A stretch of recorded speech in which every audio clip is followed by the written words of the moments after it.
অনেক দিন পর বেশ লাগছে বন ভ্রমণ। মাঝে মাঝে কাজের ফাঁকে এইসব জায়গায় এলে মন খুব ভালো লাগে। শুদ্ধ বাতাস, মাটির সোনা গন্ধ, পাখির কলতান, আহা।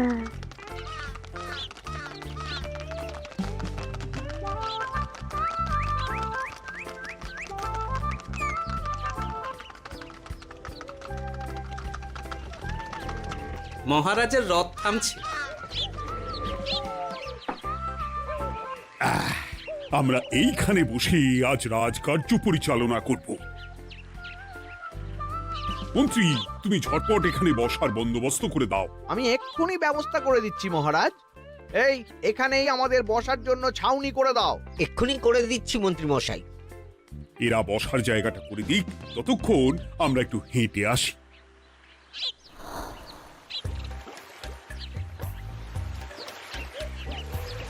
সকালবেলা হাঁটা শরীরের পক্ষে খুব ভালো মহারাজ।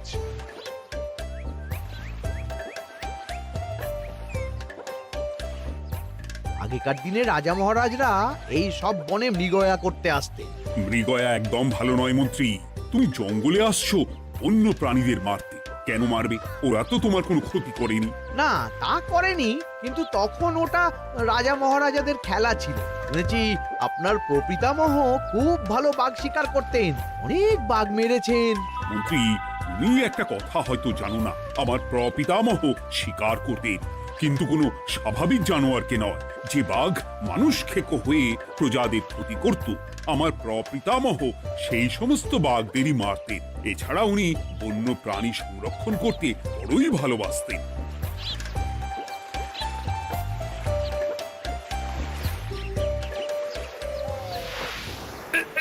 উফ, এটা আবার কি? এই এটা আবার কোথা থেকে উড়ে এলো? কোথাও তো ঝড় হাওয়া কিছুই নেই।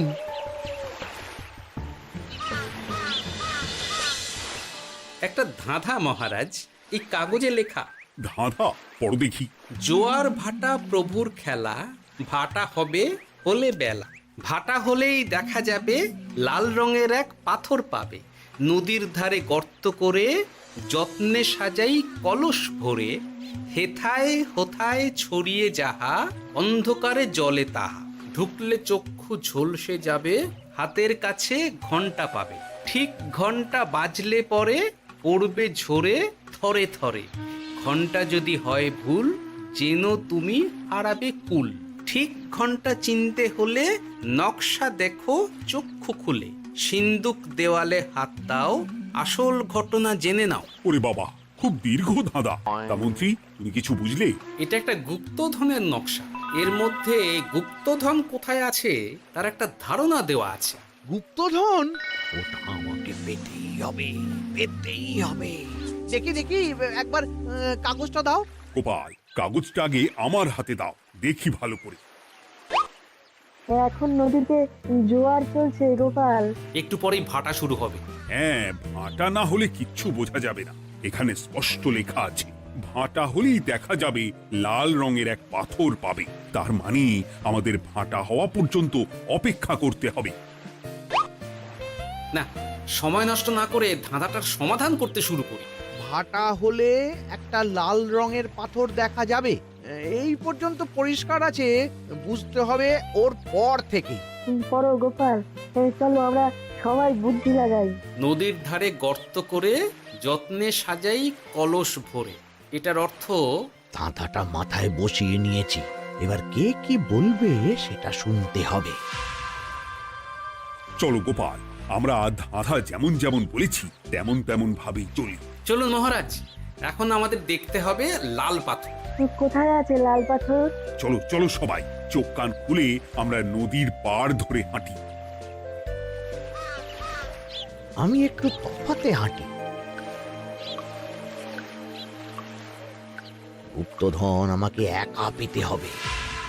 ভাটা হলেই দেখা যাবে লাল রঙের এক পাথর পাবে। আমাকে চোখ কান খোলা রাখতে হবে। লাল পাথর, নদীর চড়ায় লাল পাথর দেখতে হবে। লাল পাথর, লাল পাথর। ওটা কি? তো এই তো লাল পাথর, লাল পাথর। ওরা অনেকটা এগিয়ে গেছে, ওদের আমার দিকে নজর নেই। এই সুযোগ, এই সুযোগ, একা একা গুপ্তধন নিয়ে পালাবো।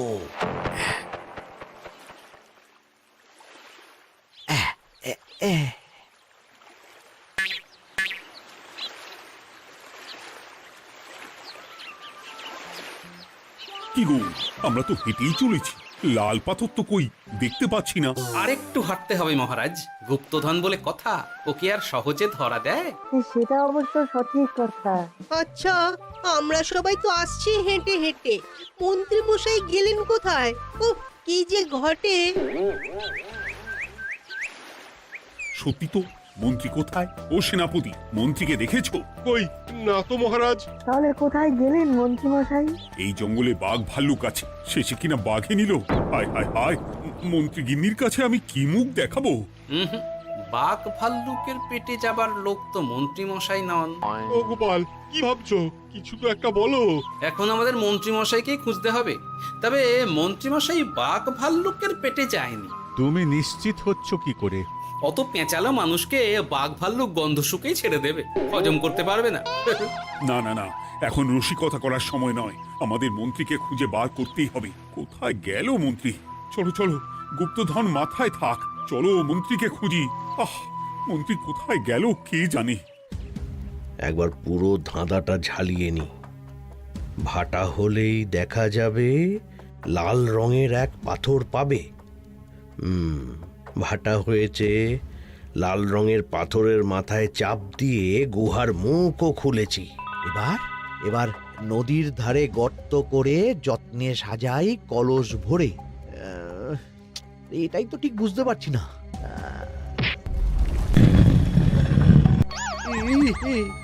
এই রে, এবার কি হবে? হ্যাঁ মহারাজ, কোথাও একটা আওয়াজ হলো। আওয়াজটা কোন দিক থেকে হলো? চলুন সামনে এগিয়ে যাই। আমার মনে হয় আওয়াজটা সামনের দিক থেকে এলো। আমারও তাই মনে হলো। তবে কি মন্ত্রী মশাই লাল পাথরের হদিশ পেয়ে গেছেন? আমাদের চোখে পড়লো না, অথচ মন্ত্রী মশাইয়ের চোখে পড়ে গেল। আসলে আমরা কথা বলতে বলতে গেছি, তাই নজরে পড়েনি। মন্ত্রী মশাই একা একা আমাদের পেছন পেছন আসছিলেন। উনি ইচ্ছে করেই আমাদের পেছনে পেছনে আসছিলেন।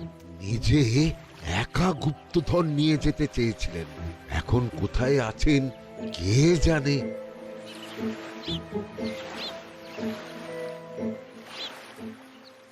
এই অন্ধকারে কিছু দেখতে পাচ্ছি না তো। দাঁতাতে কি ছিল? হ্যাঁ, কি ছিল?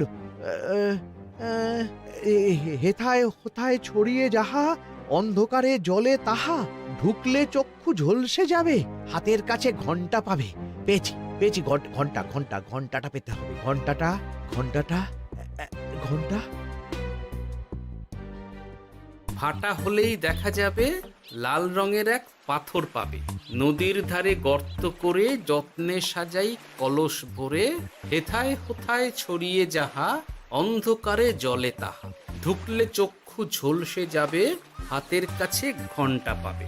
ঠিক ঘন্টা বাজলে পরে পড়বে ঝরে থরে থরে, ঘন্টা যদি হয় ভুল, যেন তুমি হারাবে কুল।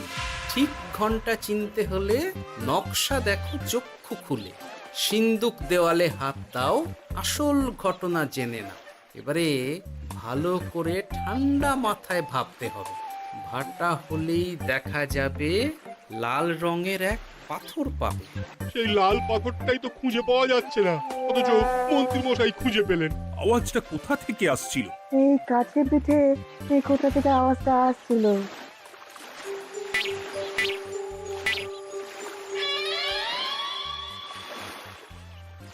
এই তো, এটাই মনে হয় সেই লাল পাথর। একটু নাড়িয়ে চাড়িয়ে দেখি তো কিছু হয় কিনা।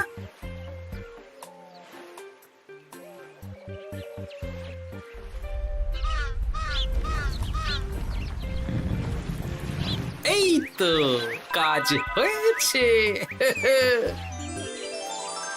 এই তো সুড়ঙ্গ। আপনারা নিচে নামুন। আপনারা কি দেখছেন সেটা বলবেন মহারাজ। সবাই যদি নেমে যাই, যদি কোনো কারণে সুড়ঙ্গের মুখ বন্ধ হয়ে যায়, তাহলে আর আমরা বাইরে বেরোতে পারবো না মহারাজ। গোপাল ঠিকই বলেছে, আমরা দুজন বাইরে থাকি। মহারাজ, আর একটা কথা, কোনো ঘন্টায় হাত দেবেন না, মনে আছে তো?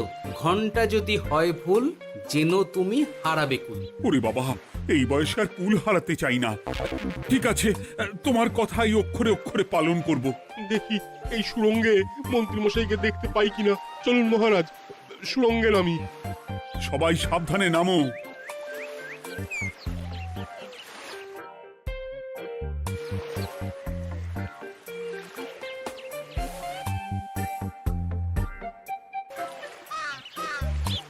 মহারাজ, ওখানে কি কি দেখতে পাচ্ছেন?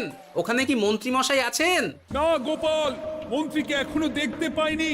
শুধু আমি এখানে অজস্র পাথর দেখতে পাচ্ছি। পাথরে পাথরে ছয়লাভ, ছোট বড় অজস্র। পাথরগুলো বড় অদ্ভুত, কিরকম কিরকম মানুষ মানুষ করুন। লম্বা বেঁটে হরেক রকম। মানুষ মানুষ গরম, সেটা কি রকম? আর কিছু? কোনো কলসি কি দেখতে পাচ্ছেন? কলছি তো দেখতে পাচ্ছি না। মহারাজ, কলসি থাকতেই হবে, কারণ ধাঁধায় লেখা আছে, নদীর ধারে যত্ন করে যত্নে সাজাই কলস ভরে। গর্তটা আসলে হলো সুড়ঙ্গ, কিন্তু কলস। মহারাজ, মহারাজ, এইদিকে এইদিকে একটা কলসের মতো কি যেন আছে। এইদিকে আসুন, এদিকে এদিকে। হ্যাঁ গোপাল, দেখতে পেয়েছি। এবার আমি যেরকম যেরকম বলবো সেই রকম সেরকমই করবেন। আমি বিজ্ঞানীকে নদী থেকে জল তুলে পাঠিয়ে দিচ্ছি। পাত্র কোথায় পাবে? আমাদের জল খাবার যে পাত্র আছে সেটা আনতে লোক পাঠাচ্ছি। ঠিক আছে। শুধু একটা কথা বলছি, আপনারা কেউই সুড়ঙ্গের ভেতরে কোনো কিছুতে হাত দেবেন না। কেন গোপাল? সব পরে বলবো, এখন আমি যা বলছি সেটা শুধু মনে রাখুন। সুড়ঙ্গের ভেতরে কিছুতে হাত দেবেন না। ঠিক আছে। প্রহরী, তুমি যাও, যেখানে আমাদের বসবার আয়োজন করা হয়েছে সেখানে গিয়ে একটা জলের পাত্র নিয়ে নদী থেকে জল ভরে নিয়ে এসো। গোপাল, মন্ত্রী মশাই কোথায় গায়েব হয়ে গেলেন? কোথাও গায়েব হয়ে যাননি বিজ্ঞানী, কোথাও গায়েব হয়ে যাননি উনি। উনি ওই সুড়ঙ্গের ভেতরেই আছেন। কিন্তু কেউ তো ওনাকে দেখতে পাননি। সম্ভবত পাথর হয়ে আছে। এখন কিভাবে পাথর হয়েছেন সেটা তো আমি বলতে পারবো না। সবটাই স্বপ্নের মতো লাগছে। ঠিক যেন স্বপ্নের মতো লাগছে। এই জীবনে সুরঙ্গ দর্শন হয়ে গেল। আমাদের পাতাল প্রবেশ। পাতালে আসিয়া আমি মনে মনে বলি, গুপ্তধন নিয়ে আমরা যেন সৎ পথে চলি। তোমার এখনো কাব্য আসছে সভাকবি? আসছে মানে কাব্যের সাথে আছে রোমাঞ্চ, করছে গা শীত, হচ্ছি আমি অধীর। মহারাজ, জল দিয়ে বিজ্ঞানীকে পাঠাচ্ছি। কি করতে হবে বিজ্ঞানীকে সব বলে দিয়েছি। তুমি ভেতরে আসবে না? আসবো ঠিক সময়ে। এখন আমি যেমন যেমন বলবো আপনি ঠিক তেমন তেমন করবেন। ঠিক আছে। বিজ্ঞানী, যেমন যেমন বললাম ঠিক তেমন তেমন ভাবে কলসিকে জল দিয়ে পরিষ্কার করবে।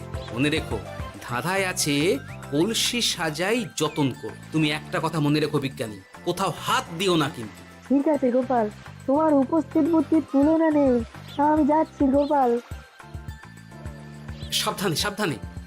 মহারাজ, বিজ্ঞানী যাচ্ছে। সাবধানে নামো, সাবধানে। মহারাজ, এই কলসিটা কোথায়? ওই তো, একটু সাবধানে যাও।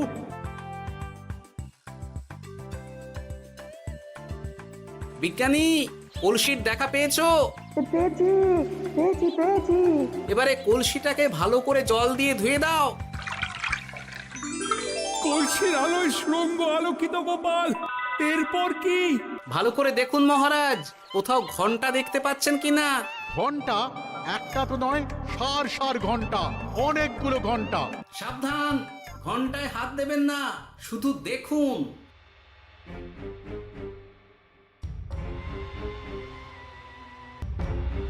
মহারাজ, আমরা গুপ্তধনের খুব কাছে চলে এসেছি। তাই নাকি? কি মজা কি মজা, এবার খাবো ক্ষীরের গজা। আহ সভা কবি, চুপ করো, এখনো আমরা গুপ্তধন পাইনি। বাবার মুখে দাঁড়িয়ে সবগুলো তারা আঁকা। বিজ্ঞানী, কোনো ঘন্টায় চাঁদের নকশা করা আছে কি?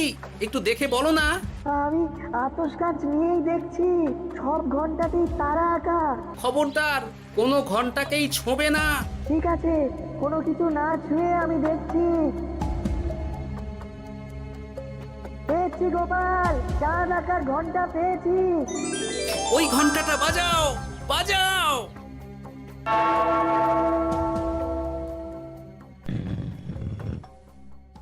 গুপ্তধন পেয়েছেন মহারাজ?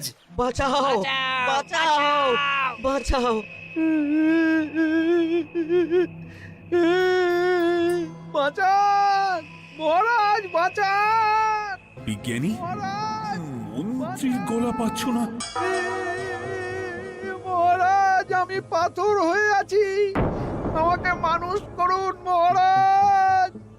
তুমি তো মানুষই ছিলে, হঠাৎ করে পাথর হলি কেন? মহারাজ, গুপ্তধন পেয়েছেন? পেয়েছি, তার সাথে মন্ত্রীকেও পেয়েছি। মন্ত্রী এইখানে কোথাও পাথর হয়ে দাঁড়িয়ে আছে। দাঁড়ান মহারাজ, এবার আসছি। সাবধানে এসো। আমি ভেতরে যাচ্ছি, বুঝলে? যদি কোনো কারণে দেখো পাথরটা গুহার মুখটা আটকে দিয়েছে, অমনি তোমাদের কাজ হলো পাথরটাকে ছুঁয়ে ফেলা, বুঝলে? ঠিক আছে গোপাল দাদা। আমার মনে হয় বিপদ আর কিছু ঘটবে না, তবুও সাবধানের তো মান নেই। ঠিক আছে, তুমি নিশ্চিন্তে ভেতরে যাও। বাঁচাও, আমাদের বাঁচাও, আমাদের সবাইকে মানুষ করুন। আমাকে মানুষ করুন মহারাজ। আপনাকে তো মানুষ করা হবে মন্ত্রী মশাই। আগে বলুন, আপনি পাথর হলেন কি করে? ও, মনে পড়েছে, ধাঁধার শেষ লাইন। সিন্দুক দেওয়ালে হাত দাও, আসল খবর জেনে নাও। সত্যি গোপাল, তুমি না থাকলে এই এত কিছু আমাদের সবার কাছে অজানাই থেকে যেত।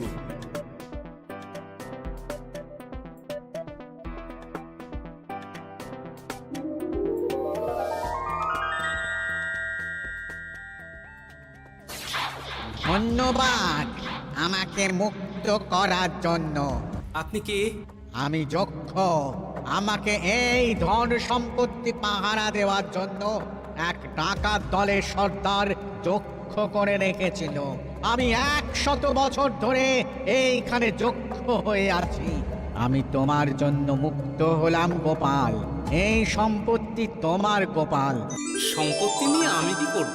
আমি এই সব সম্পত্তি মহারাজকে দান করলাম, রাজ্যের অনেক কাজ হবে এতে। তুমি ধন্য গোপাল, তুমি ধন্য।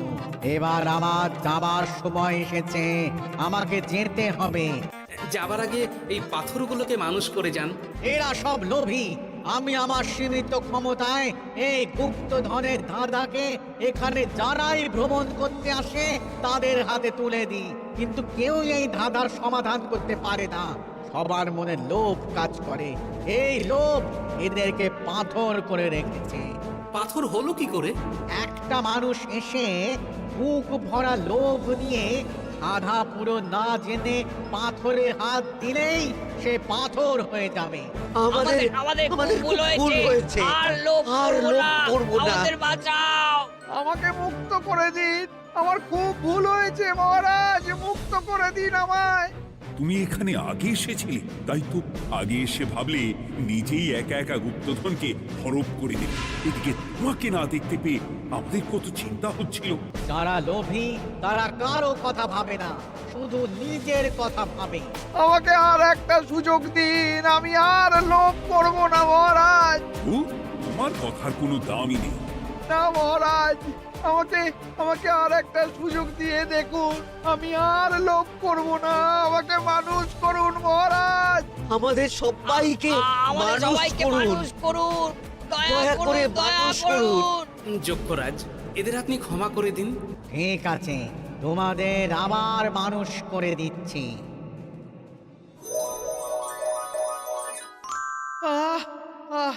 বাঁচলাম বাঁচলাম। এই রকম বারবার বাঁচা যাবে না, কিন্তু এবার সাপ ব্যাং যাই হবে না কেন ওইভাবেই থাকতে হবে, এই আমি বলে দিলাম। এবার আমার মুক্তি। মুক্তি নেবার আগে আরেকটা প্রশ্ন, যে ডাকাত সর্দার তার সম্পত্তিকে রাখার জন্য আপনাকে যক্ষ বানিয়েছিল, যে সম্পত্তি তো তাদের, আমরা তো নিতে পারি না। লোভ বড় খারাপ গোপাল, অতিরিক্ত লোভ মানুষকে পশু করে দেয়। ওই ডাকাত দল এই সম্পত্তির জন্য সবাই কাটাকাটি করে মরে গেছে, কেউ আর বেঁচে নেই। সুতরাং এই সম্পত্তিতে তোমার অধিকার আছে, এই সম্পত্তি তুমি গ্রহণ করো। নিলাম আমি, কিন্তু এই সম্পত্তি মহারাজকে আমি দান করলাম। ডাকাত দল জনগণের সম্পদকে লুঠেই তো সম্পত্তি বানিয়েছে, তাই আমি জনগণের কাজে লাগবার জন্যই এই সম্পত্তি মহারাজকে দিলাম। গোপাল, তোমার জয় হোক। এবার তাহলে আমি যাই, তোমরা সবাই সুখে থেকো আর ভালো থেকো। গোপাল, তোমার তুলনা হয় না। তোমার ঋণ আমি কোনোদিন শোধ করতে পারবো না। তুমি কৃষ্ণনগরের জন্য যা করলে তা ইতিহাসে লেখা থাকবে। না মহারাজ, আমি এমন কিছু করিনি, এই কাজ সবাই করবে। জয় গোপালের জয়, জয় গোপালের জয়, জয় কৃষ্ণনগরের জয়। জয় কৃষ্ণনগরের জয়। হাসির রাজা, জ্ঞানের রাজা, রসিক রাজা।